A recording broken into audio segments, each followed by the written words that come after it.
Épisode 25. Là-bas. Ce soir-là, on dîna à la maison familiale, pour la première fois depuis la fuite de Simon. On sentit s'appesantir sur nous les regards réprobateurs de quelques-uns, particulièrement de Jacques et Patricia, d'André, de Soisic. Mais on avait sauté le petit déjeuner pour aller au fort L, on avait faim, alors ça ne nous coupa pas l'appétit longtemps. Et Aline nous avait servi généreusement. En dépit de nos exploits réguliers, on restait ses préférés, Hugo et moi. Maxence mangeait à la table de Bastien et du couple de brasseurs. Bastien était en uniforme de pompier. Depuis l'avant-veille, il avait intégré le groupe des sentinelles. Hugo et Luna se portèrent volontaires pour aller le lendemain dans les parcs à huîtres. La marée aurait un fort coefficient et Gérard voulait en profiter pour doubler les collecteurs, c'est-à-dire changer les huîtres de casier pour qu'elles puissent grossir. C'était la saison, et il n'avait pas de saisonnier, il avait besoin de bras. Après le dîner, on rentra en vélo. Papa et moi, on se laissa volontairement distancer par les filles. « Ça va ?» me demanda-t-il. J'approuvai. « Caro tient le coup ?»« Apparemment, » ajoutai-je. Et Blanche aussi. Il hocha la tête, sourit. Je faisais comme lui. J'essayais de veiller sur tous et toutes. Les filles dépassèrent notre rue. On les vit rouler jusqu'à l'anse des coquilles.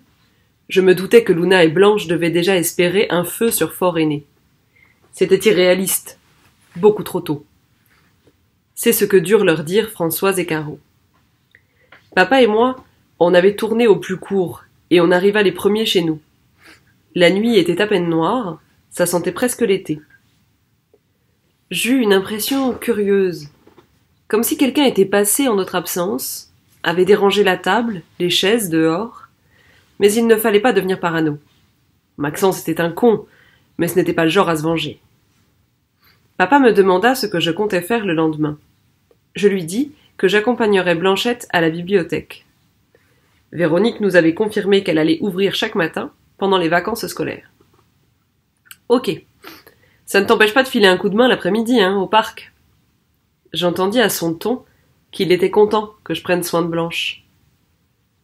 Le mercredi matin, quand on se leva, je regardais Luna, surpris. Elle avait sauté du lit. Pour la première fois depuis le dimanche soir, je n'eus pas le sentiment qu'être vivante représentait une charge trop lourde pour elle. Et même, à bien y réfléchir, pour la première fois depuis le lundi précédent, le jour où Simon lui avait demandé de l'accompagner. Je ne m'étais pas rendu compte du poids qu'elle avait dû porter, de ses conflits intérieurs. Là, elle chantonnait en enfilant ses bottes. Peut-être parce qu'elle adorait les parcs à huîtres. Peut-être parce que c'était une façon d'accomplir quelque chose que Jean faisait d'ordinaire pendant ses vacances. Ou peut-être parce qu'elle pensait sincèrement qu'aujourd'hui, Simon rentrerait avec sa sœur et notre frère. Je crois qu'elle avait encore une foi aveugle en lui et en l'avenir, à ce moment-là. Nous sortîmes assez tôt, nous aussi, Blanchette et moi, et nous allâmes au cimetière pour qu'elle parle devant la tombe de son père. Elle avait cueilli 3 cadeaux, comme l'avant-veille.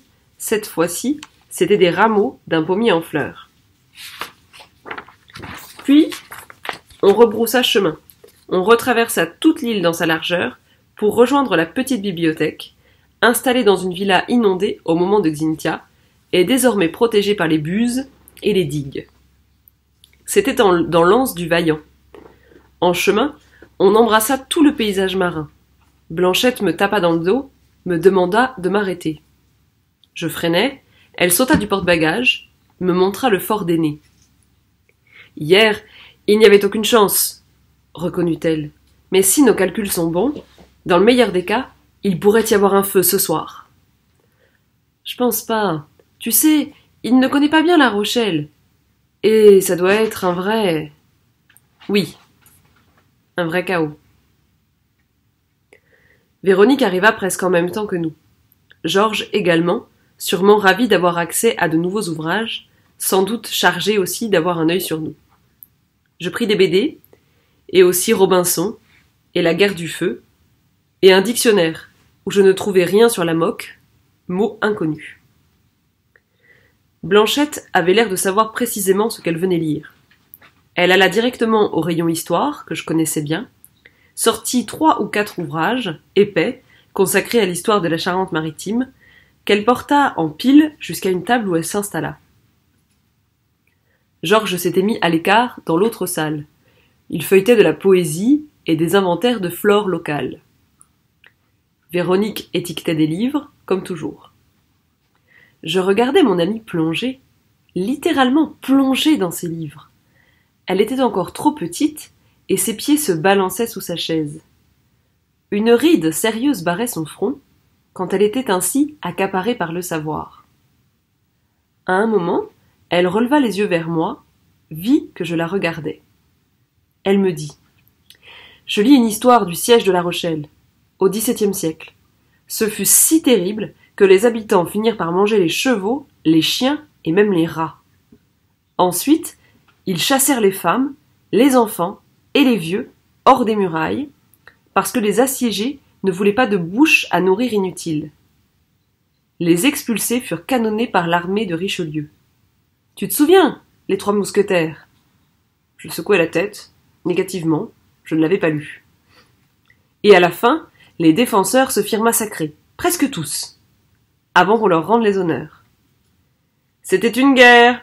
La marine et l'armée royale assiégeaient la ville, précisa la voix de Georges, depuis l'autre salle de la bibliothèque.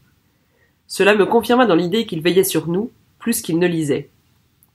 Ça n'a donc rien à voir, ajouta-t-il, rassurant.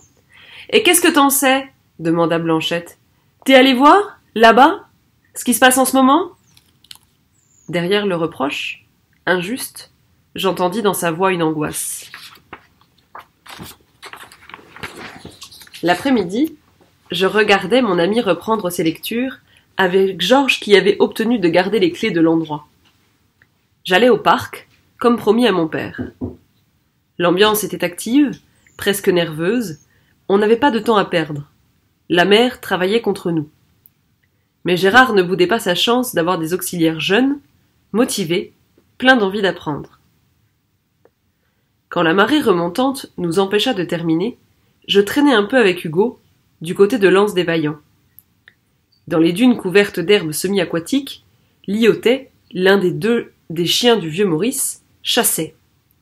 C'était un bâtard brun et agressif, d'humeur très inégale, et qui passait son temps à s'introduire dans les poulaillers pour y égorger une poule, et dans les cours pour y éparpiller les poubelles. Mauvais comme une teigne, mais parfois débordant d'amour, il était réprouvé par tous, et souvent chassé à coups de pied. Là, il s'était mis en tête de capturer une des oies bernaches dont la volée s'était installée pour l'hiver et qui s'attardaient, comme si elles aussi étaient cantonnées sur l'île. Bien sûr, chaque fois qu'il s'approchait, dans ses affûts, faisant bouger les hautes herbes d'un vert presque criard, les oiseaux s'envolaient, en groupe, allaient se poser un peu plus loin. Suivait un concert de cacardements indignés. Théoriquement, il n'avait pas une chance. Elles étaient plus vives que lui, et elles avaient le ciel entier.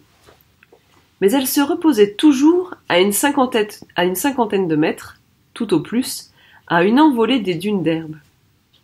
Et il comptait sur son obstination, sur la seconde d'inattention de l'une d'elles, sur l'usure, peut-être. Et qui sait, il arriverait à ses fins. Ce spectacle me mit d'abord mal à l'aise, puis m'emplit de mélancolie. Il me sembla qu'il racontait quelque chose de ce que nous vivions, nous aussi. Nous étions les oies. La moque était ce chien vicieux, patient, éternellement en chasse. Le soir approchait.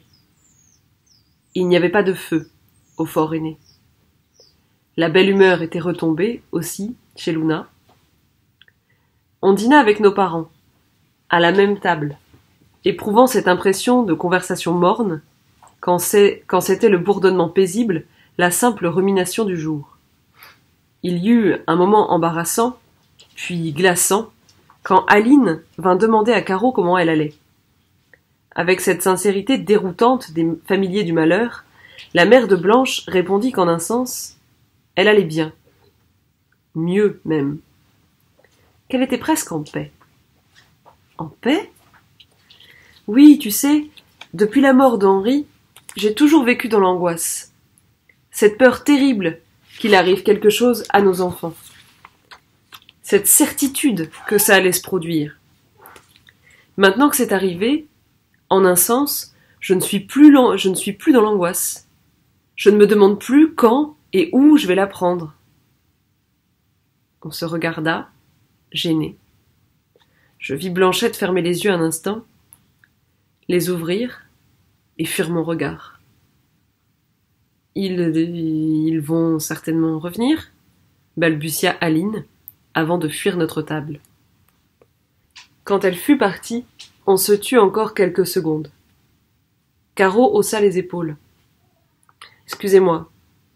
C'est peut-être ridicule, mais... Non, répondit Françoise. C'est juste que parfois, les gens ne s'attendent pas à cette franchise quand ils demandent des nouvelles. Notre mère sourit. Caro aussi, douloureusement. Le malaise se dissipa. Blanchette restait muette. On rentra avant les adultes, on tira jusqu'à l'anse. Aucun feu sur le rocher d'aîné. Il y avait un nouvel incendie sur la Rochelle. On prépara nos lits, on se coucha. Luna souffla notre bougie qu'on économisait désormais. Dans les ténèbres, Blanche demanda de sa voix d'enfance: « Vous croyez qu'il se passe quoi là-bas » ? « On ne sait pas, » répondit précipitamment Luna. J'aurais voulu les prendre dans mes bras toutes les deux et les étreindre comme un grand frère. Le lendemain, il n'y avait pas eu de feu au fort aîné. J'allais aider au parc à huîtres 2 heures, et quand on eut fini la corvée, je rejoignis Blanchette à la bibliothèque, où elle poursuivait ses lectures. L'idée de la retrouver, elle et sa petite mine concentrée, sérieuse, sa bouche un peu pincée, m'emplit de découragement et de pitié. J'avais vu comment elle avait réagi au propos de sa mère hier. Désormais, Caro n'était plus inquiète parce que pour sa Benjamine, elle ne se faisait pas de soucis. J'aurais voulu lui dire que moi je m'en faisais, pour elle, que ça ne servait à rien d'être aussi studieuse, que même son cerveau exceptionnel et ses lectures savantes n'étaient d'aucun secours. On ne pouvait pas savoir, et encore moins comprendre ce qui se passait là-bas. On ignorait tout. Même ses révélations sur la moque n'étaient d'aucun secours. Elle m'accueillit d'un froncement de nez un peu démonstratif. « Tu sens la vase, Poléon !» Elle rit joyeusement, puis elle dit, acide, « Ça va ? Elle s'amuse bien, ta sœur ?» Je faillis lui répondre que je préférais ça, au moins, que Luna aille mieux, mais je ne répondis rien. Et puis, au moment d'aller déjeuner, on eut des nouvelles du continent. Pas de fumée, comme 7 semaines plus tôt, ni le feu que nous espérions. Cela prit la forme de 2 fusées rouges, des cartouches de détresse, qui éclatèrent très très haut dans le ciel, tirées depuis la pointe de la fumée. Tandis qu'on regardait leur fumée laisser les 2 traînes dans le ciel, nous vîmes un bateau qui approchait. Se précisait à vue d'œil. On entendit le moteur du Zodiac au port. Le bateau était un cabin cruiser de plaisance, assez grand, très blanc sous le soleil de biais qui précède les pluies. À son bord, on voyait plusieurs silhouettes. À cette distance, on ne les entendait pas, mais ils semblaient foncer, sauter sur les vagues. Il suivait le chemin des bacs. Il tira de nouveau des fusées. On comprit qu'il se passait quelque chose de parfaitement inédit quand Hugo passa devant nous, pédalant à toute allure et criant « Au port !» Je sautai sur mon vélo, Blanche s'accrocha à moi. Dans notre dos, Georges se mit à courir. On fonça vers la jetée. La suite au prochain épisode.